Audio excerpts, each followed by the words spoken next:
Arus balik lebaran di Pelabuhan Nusantara, Kota Parepare, Sulawesi Selatan kembali meningkat.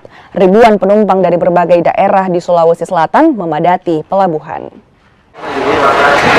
Dengan menggunakan KM Bukit Siguntang, ribuan penumpang di Pelabuhan Nusantara Parepare didominasi tujuan Balikpapan dan Nunukan dengan tujuan akhir Malaysia. Sejumlah penumpang mengaku sulit mendapatkan tiket kapal lantaran sejumlah penumpang telah membeli tiket jauh hari sebelum keberangkatan sehingga sebagian penumpang hanya bisa mendapatkan tiket dari agen. Berdasarkan data Poskomudik Angkutan Laut Lebaran di Pelabuhan Nusantara Parepare, sekitar 10.000 lebih penumpang telah kembali ke Kalimantan dan Malaysia.